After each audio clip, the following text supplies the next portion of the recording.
The Odyssey by Homer, translated by Samuel Butler, Book 5. And now, as dawn rose from her couch beside Tithonus, harbinger of light alike to mortals and immortals, the gods met in council, and with them Jove the lord of thunder, who is their king.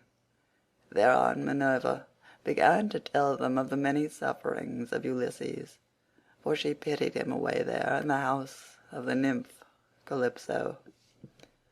"Father Jove," said she, "and all you other gods that live in everlasting bliss, I hope there may never be such a thing as a kind and well-disposed ruler any more, nor one who will govern equitably.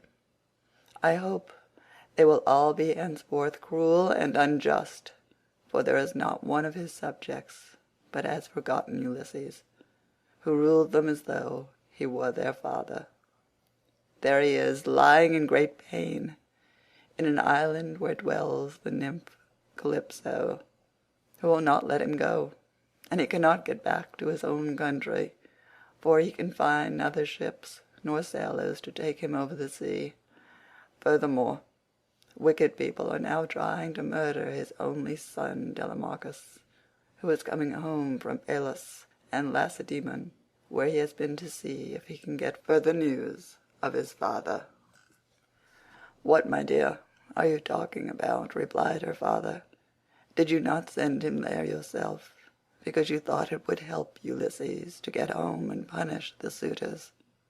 Besides, you are perfectly able to protect Telemachus, and to see him safely home again, while the suitors have to come scurrying back without having killed him." When he had thus spoken, he said to his son Mercury, "Mercury, you are our messenger. Go therefore and tell Calypso we have decreed that poor Ulysses is to return home. He is to be convoyed neither by gods nor men, but after a perilous voyage of 20 days upon a raft he is to reach fertile Scheria, the land of the Phaeacians, who are near of kin to the gods, and will honor him as though he were one of ourselves. They will send him in a ship to his own country, and will give him more bronze and gold and raiment than he would have brought back from Troy if he had had all his prize money and had got home without disaster. This is how we have settled that he shall return to his country and his friends." Thus he spoke, and Mercury, guide and guardian, slayer of Argus, did as he was told. Forthwith he bound on his glittering golden sandals, with which he could fly like the wind over land and sea. He took the wand with which he seals men's eyes in sleep, or wakes them just as he pleases, and flew holding it in his hand over Pieria. Then he swooped down through the firmament till he reached the level of the sea, whose waves he skimmed like a cormorant that flies fishing every hole and corner of the ocean, and drenching its thick plumage in the spray. He flew and flew over many a weary wave, but when at last he got to the island which was his journey's end, he left the sea and went on by land till he came to the cave where the nymph Calypso lived. He found her at home. There was a large fire burning on the hearth, and one could smell from far the fragrant reek of burning cedar and sandalwood. As for herself, she was busy at her loom, shooting her golden shuttle through the warp and singing beautifully. Round her cave there was a thick wood of alder, poplar, and sweet-smelling cypress trees, wherein all kinds of great birds had built their nests, owls, hawks, and chattering sea-crows that occupy their business in the waters. A vine loaded with grapes was trained and grew luxuriantly about the mouth of the cave. There were also 4 running rills of water in channels cut pretty close together, and turned hither and thither so as to irrigate the beds of violets and luscious herbage over which they flowed. Even a god could not help being charmed with such a lovely spot.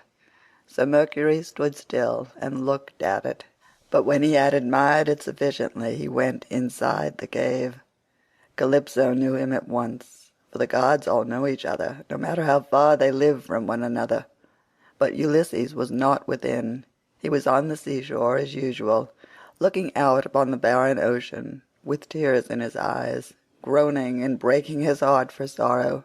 Calypso gave Mercury a seat, and said, "Why have you come to see me, Mercury? Honored and ever welcome, for you do not visit me often.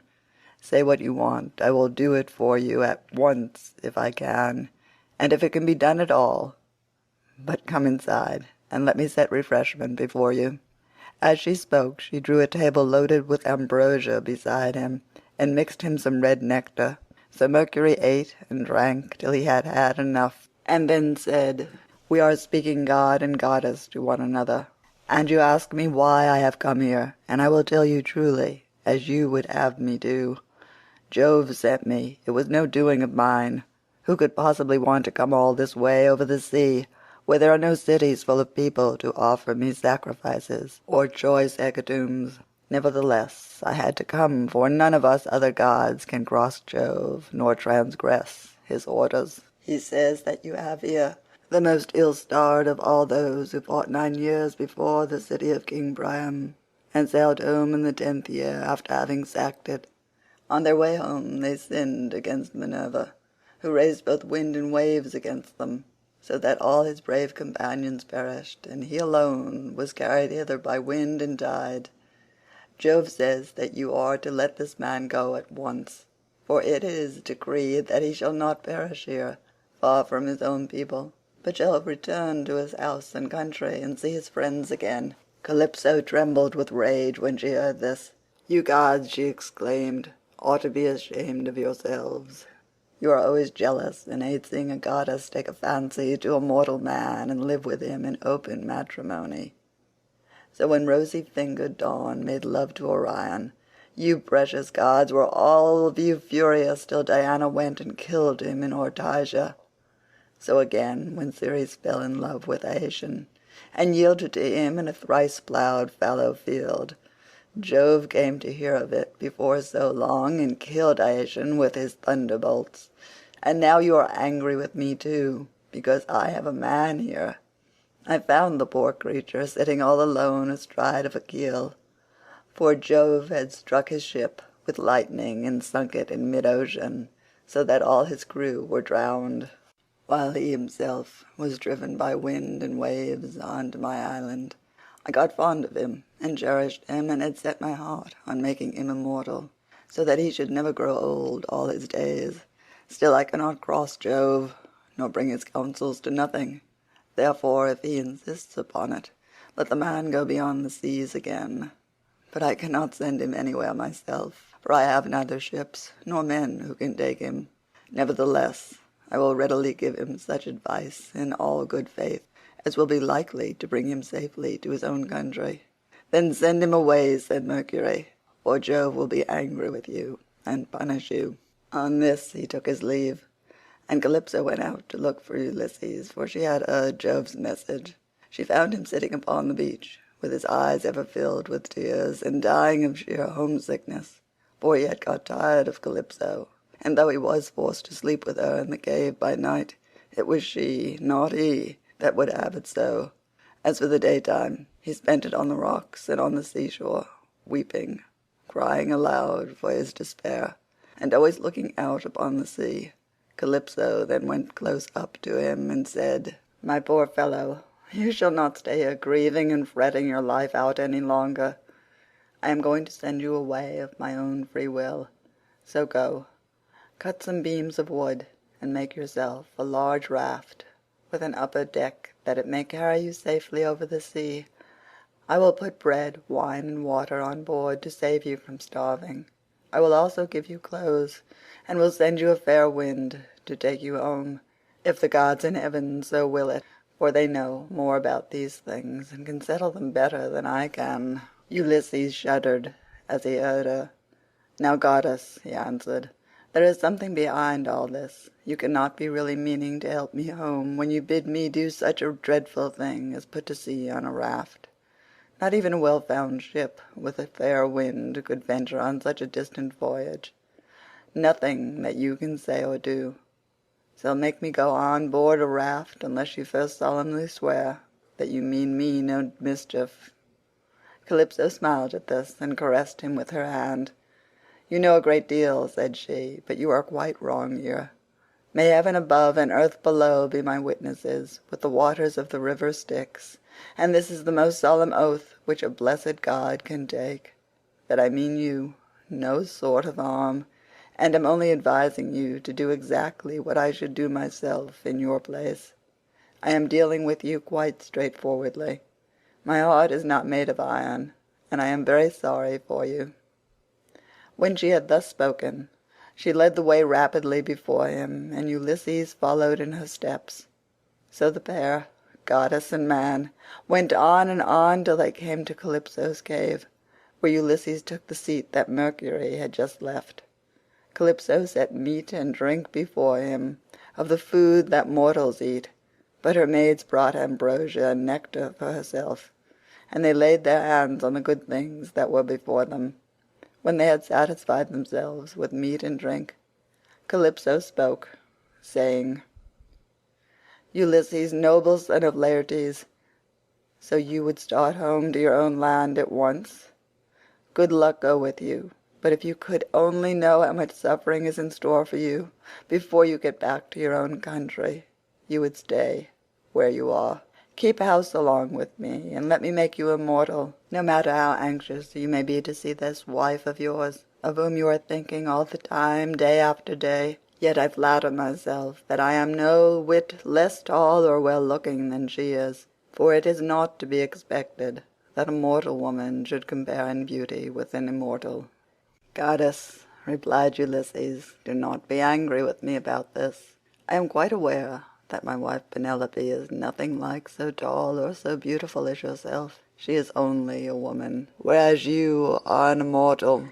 Nevertheless, I want to get home, and can think of nothing else. If some god wrecks me when I am on the sea, I will bear it and make the best of it. I have had infinite trouble both by land and sea already, so let this go with the rest." Presently the sun set, and it became dark, whereon the pair retired into the inner part of the cave and went to bed. When the child of morning, rosy-fingered Dawn, appeared, Ulysses put on his shirt and cloak, while the goddess wore a dress of a light gossamer fabric, very fine and graceful, with a beautiful golden girdle about her waist and a veil to cover her head. She at once set herself to think how she could speed Ulysses on his way. So she gave him a great bronze axe that suited his hands.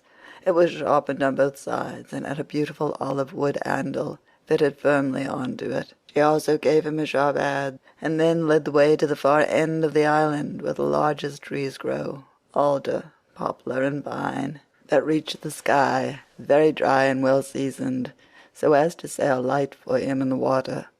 Then, when she had shown him where the best trees grow, Calypso went home, leaving him to cut them, which he soon finished doing. He cut down 20 trees in all, and adzed them smooth, squaring them by rule in good workmanlike fashion. Meanwhile Calypso came back with some augers, so he bored holes with them and fitted the timbers together with bolts and rivets. He made the raft as broad as a skilled shipwright makes the beam of a large vessel, and he filed a deck on top of the ribs, and ran a gunwale all around it. He also made a mast of yardarm and a rudder to steer with. He fenced the raft all round with wicker hurdles as a protection against the waves, and then he threw on a quantity of wood.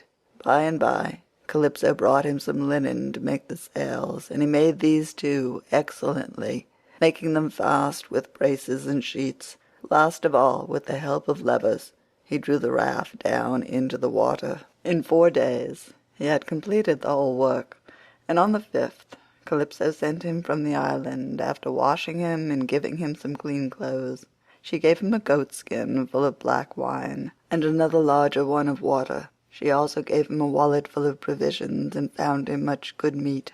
Moreover, she made the wind fair and warm for him, and gladly did Ulysses spread his sail before it, while he sat and guided the raft skilfully by means of the rudder. He never closed his eyes, but kept them fixed on the Pleiades, on late-setting boots, and on the Bear, which men also called the Wain, and which turns round and round where it is, facing Orion, and alone never dipping into the stream of Oceanus, for Calypso had told him to keep this to his left.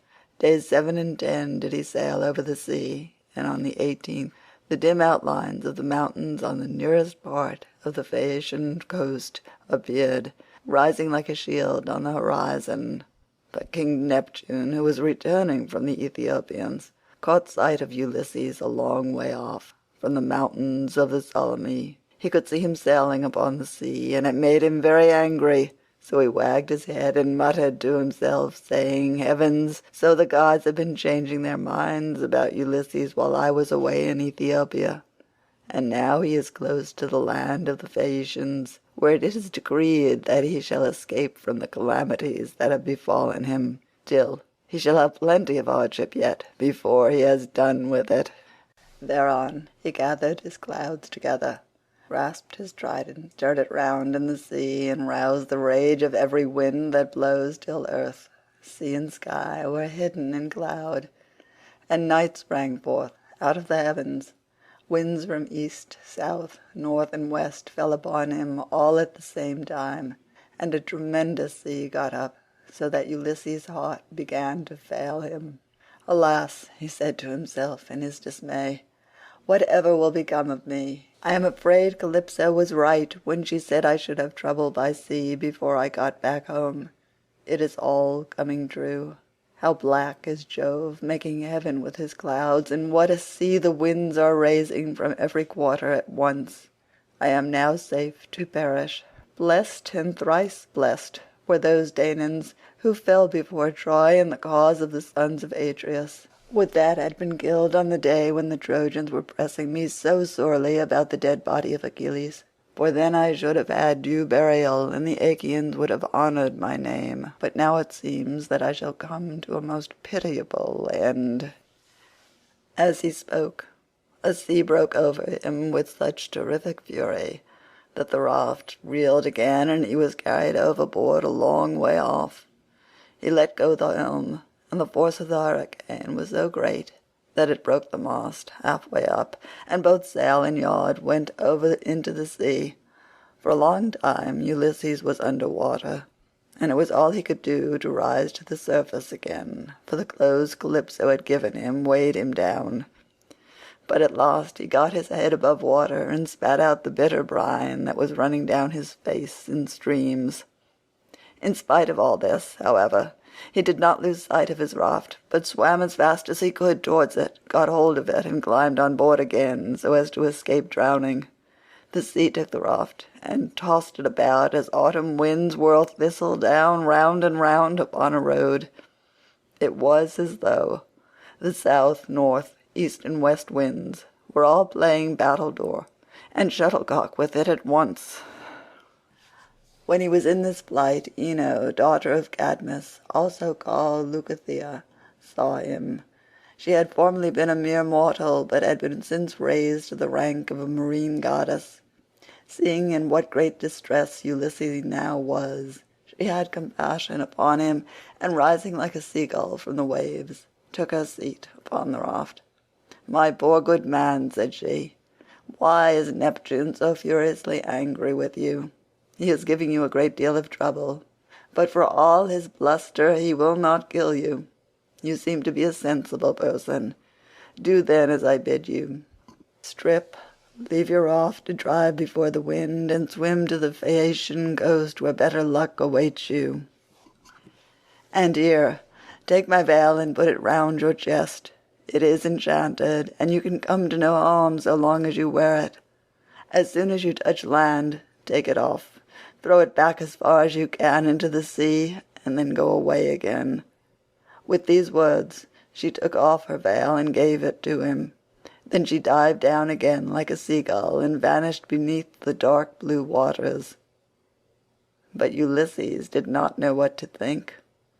"Alas," he said to himself in his dismay, "this is only some one or other of the gods who is luring me to ruin by advising me to quit my raft. At any rate I will not do so at present, for the land where she said I should be quit of all troubles seemed to be still a good way off. I know what I will do. I am sure it will be best, no matter what happens. I will stick to the raft as long as her timbers hold together, but when the sea breaks her up I will swim for it. I do not see how I can do any better than this." While he was thus in two minds, Neptune sent a terrible great wave that seemed to rear itself above his head, till it broke right over the raft, which then went to pieces as though it were a heap of dry chaff tossed about by a whirlwind. Ulysses got astride of one plank and rode upon it as if he were on horseback. He then took off the clothes Calypso had given him, bound Ino's veil under his arms, and plunged into the sea, meaning to swim on shore. King Neptune watched him as he did so, and wagged his head, muttering to himself and saying, "There now, swim up and down as you best can, till you fall in with the well-to-do people. I do not think you will be able to say that I have let you off too lightly." On this he lashed his horses and drove to Aegea, where his palace is. But Minerva resolved to help Ulysses, so she bound the ways of all the winds except one, and made them lie quite still. But she roused a good stiff breeze from the north, that should lay the waters till Ulysses reached the land of the Phaeacians, where he would be safe. Thereon he floated about for 2 nights and 2 days in the water, with a heavy swell in the sea, and death staring him in the face. But when the 3rd day broke, the wind fell, and there was a dead calm, without so much as a breath of air stirring. As he rose on the swell he looked eagerly ahead, and could see land quite near. Then, as children rejoice when their dear father begins to get better after having for a long time borne sore affliction, sent him by some angry spirit, but the gods deliver him from evil, so was Ulysses thankful when he again saw land and trees, and swam on with all his strength, that he might once more set foot upon dry ground. When, however, he got within earshot, he began to hear the surf thundering up against the rock, for the swell still broke against them with a terrific roar. Everything was enveloped in spray. There were no harbours where a ship might ride, nor shelter of any kind, but only headlands, low-lying rocks, and mountain tops. Ulysses' heart now began to fail him, and he said despairingly to himself, "Alas! Jove has let me see land after swimming so far that I had given up all hope. But I can find no landing place, for the coast is rocky and surf-beaten. The rocks are smooth and rise sheer from the sea, with deep water close under them, so that I cannot climb out for want of foothold. I am afraid some great wave will lift me off my legs and dash me against the rocks as I leave the water, which would give me a sorry landing. If, on the other hand, I swam further in search of some shelving beach or harbour, a hurricane may carry me out to sea again, sorely against my will, or heaven may send some great monster of the deep to attack me, for Amphitrite breeds many such, and I know that Neptune is very angry with me." While he was thus in two minds, a wave caught him and took him with such force against the rocks that he would have been smashed and torn to pieces if Minerva had not shown him what to do. He caught hold of the rock with both hands and clung to it, groaning with pain, till the wave retired, so he was saved that time. But presently the wave came on again and carried him back with it, far into the sea, tearing his hands as the suckers of a polypus are torn when some one plucks it from its bed, and the stones come up along with it. Even so did the rocks tear the skin from his strong hands, and then the wave drew him deep down under the water. Here poor Ulysses would have certainly perished, even in spite of his own destiny, if Minerva had not helped him to keep his wits about him. He swam seaward again, beyond reach of the surf that was beating against the land, and at the same time he kept looking towards the shore to see if he could find some haven, or a spit that should take the waves aslant. By and by, as he swam on, he came to the mouth of a river, and here he thought would be the best place, for there were no rocks, and it afforded shelter from the wind.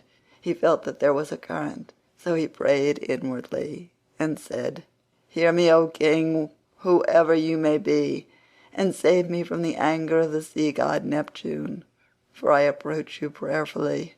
Anyone who has lost his way has at all times a claim even upon the gods. Wherefore in my distress I draw near to your stream and cling to the knees of your river bed. Have mercy upon me, O king, for I declare myself your suppliant." Then the god stayed his stream and stilled the waves, making all calm before him, and bringing him safely into the mouth of the river. Here at last Ulysses' knees and strong hands failed him, for the sea had completely broken him. His body was all swollen, and his mouth and nostrils ran down like a river of sea water, so that he could neither breathe nor speak, and lay swooning with sheer exhaustion. Presently, when he got his breath and came to himself again, he took off the scarf that Ino had given him and threw it back into the salt stream of the river, whereon Ino received it into her hands from the wave that bore it towards her. Then he left the river, laid himself down among the rushes, and kissed the bounteous earth. "Alas!" he cried to himself in his dismay, "whatever will become of me, and how is it all to end? If I stay here upon the river bed through the long watches